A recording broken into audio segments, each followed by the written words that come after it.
자, 그 다음 보험 가입 금액 보시면 첫째 줄에 개인의 일상생활 중에 발생하는 위험을 보장하는 장기 손해보험과 자동차 보험의 보험 가입 금액은 비록 상품 종류 및 개개 계약에 따라 차이가 있다 하더라도 그 규모는 제한적입니다.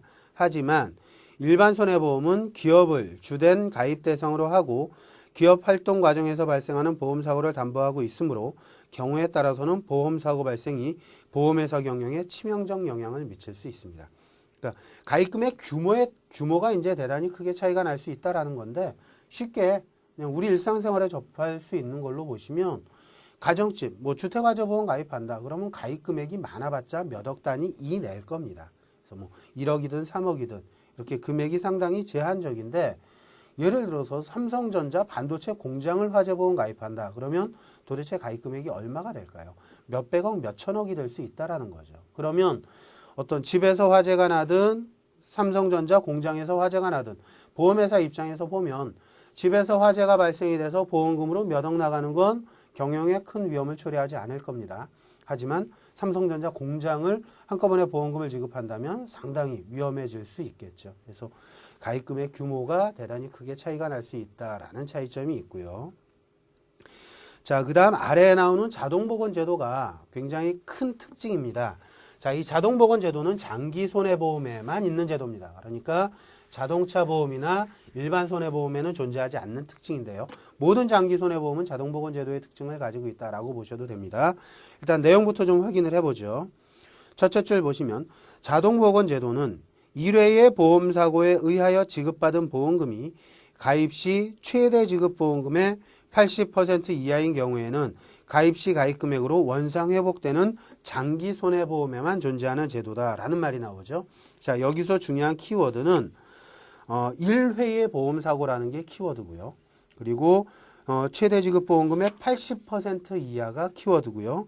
가입 금액이 자동보건되는 게 키워드입니다. 그러니까 세 가지가 키워드가 되겠죠. 자, 어떤 의미냐 하면 예를 들어서 건물을 화재보험을 가입을 합니다. 뭐 10억 원 나가는 건물이다라고 가정을 할게요. 자, 일반 소멸성 화재보험을 가입할 수도 있고 장기 화재보험을 가입할 수도 있습니다. 그러니까 화재보험이니까 불난거 보상받는 건 똑같아요. 자, 두 가지 상품 다 가입 금액을 10억 원으로 가입을 했다라고 가정을 하고요. 자, 이 건물에 화재가 났습니다. 예를 들어서 한 3억 원어치 손해가 발생되는 사고가 났다라고 보면 보험금은 얼마가 지급되느냐? 뒤쪽에서 우리가 다루겠지만 이 건물의 실질가치액 이 10억이라는 금액을 우리는 보험가액이라고 부릅니다. 그리고 보험회사와 계약자 간에 서로 이제 얼마 보상해 주십시오라고 약정을 맺은 금액을 보험가입 금액이라고 부르고요.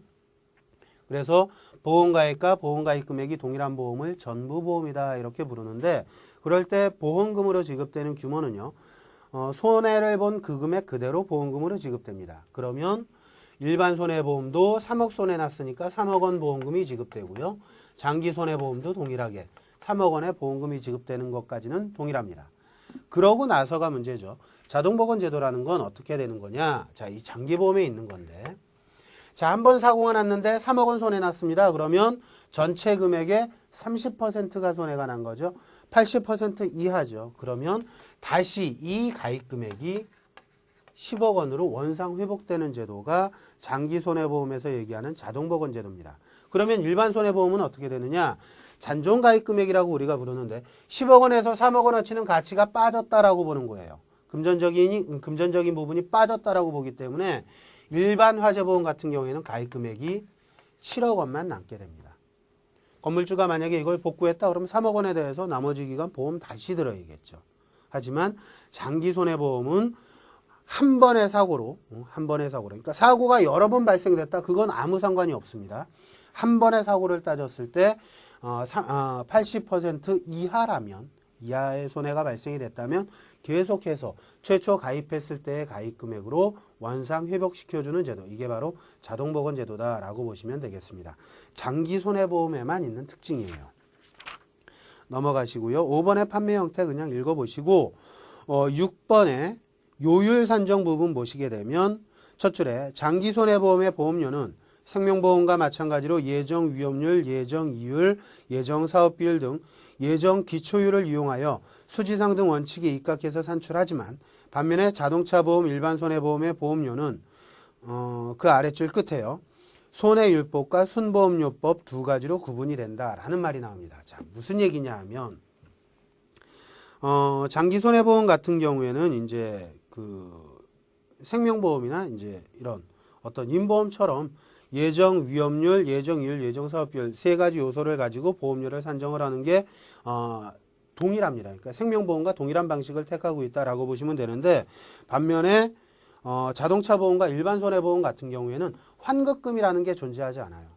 그러니까 저축보험료라는 부분이 없습니다. 그러다 보니까는 이 상품들 같은 경우에는 순보험료 그리고 손해율법 두 가지 방식으로 보험료를 산출을 해요.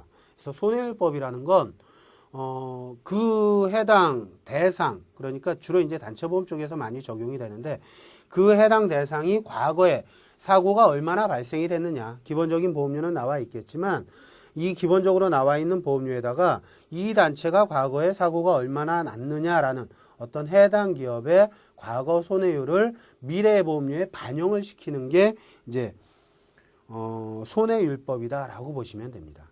그래서 이렇게 이제 요율 산정이 달라지는 가장 큰 이유는 장기 손해보험 그리고 자동차 일반 보험이 달라지는 가장 큰 이유는 저축보험료 부분이 없기 때문에 그렇다라고 보시면 됩니다. 그래서 만기 환급금이나 환급금이 발생되지 않는 상품이기 때문에 기본적인 요율 산정 체계가 달라지는 이유가 한 가지 있고요. 그 다음 거기서 한 세 줄 내려가시면 일반 손해보험의 경우 상해보험 등 일부 상품을 제외하고 대부분 대수의 법칙이 성립되지 않는다라는 말이 나오고요. 그 아래줄 끝에 전 세계적인 위험의 분산을 목표로 하는 요율체계를 갖는다라는 말이 나옵니다. 사실은요. 일반 손해보험 영역은 굉장히 넓습니다. 실무하는 사람도 다 그 상품의 종류를 알기가 어려워요. 그래서 우리가 흔히 듣는 뭐 화재보험이나 또는 상해보험이나 여행자보험이나 이런 건 자주 들으니까 이제 어느 정도 가입 건수가 굉장히 많겠죠. 하지만 예를 들어서 특정 운동선수가 자기 어떤 신체 특정 부위만을 가지고 보험에 들 수도 있습니다. 어떤 행사에 관해서 그 행사보험을 들 수도 있어요. 자, 이런 부분들은 가입 빈도수가 많지 않겠죠. 가입 건수가 많지 않습니다. 그러다 보니까 보험의 원리에 나오는 대수의 법칙을 적용하기 어려운 경우들이 굉장히 많습니다. 그래서 이런 상품군들이 일반 보험에 굉장히 많거든요. 그래서 많이 알려진 일부 상품을 제외하고는 나머지 대부분의 일반 손해보험 상품은 대수의 법칙 적용이 어렵다라고 보시면 됩니다. 이유는 가입 건수가 많지 않기 때문에 그래요. 대수의 법칙을 적용할 수 없기 때문에. 그래서 이러한 상품군들, 대수의 법칙을 적용하기 어려운 상품군들은 전 세계적인 위험 분산을 목표로 합니다. 그래서 예를 들어서 축구선수가 자기 다리보험을 든다. 그럼 한 팀의 축구선수를 받는 게 아니라 이 사람 저 사람, 그러니까 소속도 다르고 나라도 다르고 이렇게 분산되어 있는 사람들의 보험을 받는다. 이렇게 보시면 되겠습니다. 그래서 위험을 분산시키는 기능을 하는 거지 어떤 대수의 법칙을 적용하는 기능이 아니다. 이런 부분들은 시험에 지문으로 출제될 가능성이 있기 때문에 체크를 해놓으시고 잘 숙지를 해주시면 될 것 같습니다. 자, 이제 일반 손해보험의 가장 대표적인 상품이라고 할 수 있는 화재보험서부터 보시도록 하겠습니다. 233페이지예요. 자, 손해보험에서 상품을 여러분들께서 이제 학습을 하실 때는 먼저 하나 이렇게 좀 감을 잡고 가시면 좋은 게 뭐냐 하면 자, 보험입니다. 자, 보험이라는 건 내가 예상치 못한 어떤 우연한 사고가 발생이 됐을 때 그로 인해서 발생된 경제적 손실 부분을 해결하기 위해서 드는 하나의 제도입니다. 그래서 어떤 손해가 발생이 되면 그 손해를 커버하기 위해서 드는 어떤 제도다라고 보시면 되는데 항상 보험 앞에는 무슨 명칭이 들어가요. 지금 명칭 붙은 건 화재라는 명칭이 붙었죠. 자, 그러면 손해가 뭘로 인해서 발생이 됐느냐? 손해의 원인이 해당된다라고 보시면 됩니다. 종류가 해당된다라고 보시면 돼요. 그래서 화재라는 손해가 발생이 됐을 때 화재로 인해서 손해가 발생이 됐을 때 그로 인해서 발생된 손실 부분을 이제 보상받기 위해서 가입하는 보험이 화재보험이다라고 보시면 됩니다. 다른 예로 자동차 보험이다. 그러면 어떨까요? 내가 자동차를 가지고 있음으로 인해서 이게 원인이 돼서 어떤 손해가 발생이 되면 그 부분을 보상받기 위해서 드는 게 자동차 보험입니다. 그래서 어떤 손해가 무엇 때문에 발생이 됐느냐, 어떤 게 원인이 돼서 발생이 됐느냐, 그 원인에 해당되는 게 항상 앞에 들어간다라고 보시면 될 것 같아요. 뒤쪽에 이제 배상책임보험에서도 마찬가지입니다. 자, 요 사례는 배상책임보험 나올 때 한 번 더 자세하게 말씀을 드릴게요. 그래야지 그 상품에 대한 이해가 조금 더 수월하실 수 있습니다.